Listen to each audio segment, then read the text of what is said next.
உங்கள் சத்யாவின் full moon sale up to 70% தள்ளுபடி. AC விலை 2ஆம் தேதி முதல் 15% வரை உயர்கின்றது. இப்போதே ஏசி வாங்கி பணத்தை சேமியுங்கள். தமிழக பாஜக தேர்தல் பொறுப்பாளர் பியூஷ் கோயல் தலைமையில் பாஜக மாநில அலுவலகத்தில் மையக்குழு கூட்டம் நடந்து வருகிறது. இதுகுறித்த கூடுதல் விவரங்களை எமது செய்தியாளர் ராஜகுமரன் வழங்க கேட்கலாம். வணக்கம் ராஜகுமரன், இது குறித்த மேலும் கூடுதல் விவரங்களை சொல்லுங்க. தேசிய ஜனநாயக கூட்டணியில் பாரதிய ஜனதா கட்சி 27 இடங்களில் போட்டியிடக்கூடிய நிலையில் பாஜகவினுடைய வேட்பாளர்களை தேர்வு செய்வது தொடர்பாக தற்பொழுது மையக்குழு கூட்டம் நடைபெற்று வருகின்றது. மத்திய அமைச்சரும் பாஜகவினுடைய தமிழகத்திற்கான தேர்தல் பொறுப்பாளருமான பியூஷ் கோயல் பங்கேற்றிருக்கக்கூடிய இந்த கூட்டத்திலே 27 சட்டப்பேரவை தொகுதிகளுக்கான வேட்பாளர்களை இறுதி செய்வது தொடர்பாகவும் பாஜக சார்பில் தேர்தல் வியூகங்களை வகுப்பது தொடர்பாகவும் ஆலோசிக்கப்பட்டு வருகிறது. கட்சியினுடைய மூத்த நிர்வாகிகள் பங்கேற்றிருக்கக்கூடிய நிலையில் பாஜக சார்பிலே விரைந்து அந்த 27 வேட்பாளர்களையும் தேர்வு செய்து உடனடியாக தேர்தல் களத்தை எதிர்கொள்ளக்கூடிய விதமாக வெற்றி வியூகம் என்ன என்பது தொடர்பாகவும் ஆலோசிக்கப்பட்டு வருகின்றது.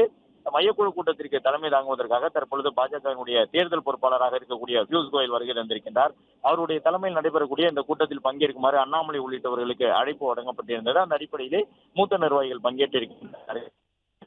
இன்னும் அந்த வேட்பாளர் பட்டியலையே இறுதி செய்யவில்லை. எனவே வேட்பாளர் பட்டியலை விரைந்து இறுதி செய்யக்கூடிய விதமாக பியூஷ் கோயல் தன்னுடைய வருகையை மேற்கொண்டிருக்கின்றார்.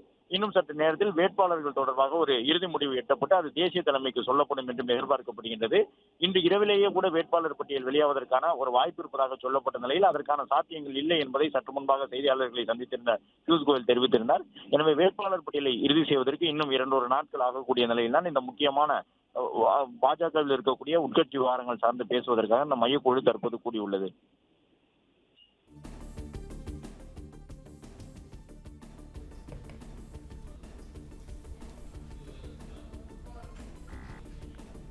விவரங்களுக்கு நன்றி ராஜகுமரன். உங்கள் சத்யாவின் full moon sale up to 70% தள்ளுபடி. ஏசி விலை 2ஆம் தேதி முதல் 15% வரை உயர்கின்றது. இப்போதே ஏசி வாங்கி பணத்தை சேமியுங்கள்.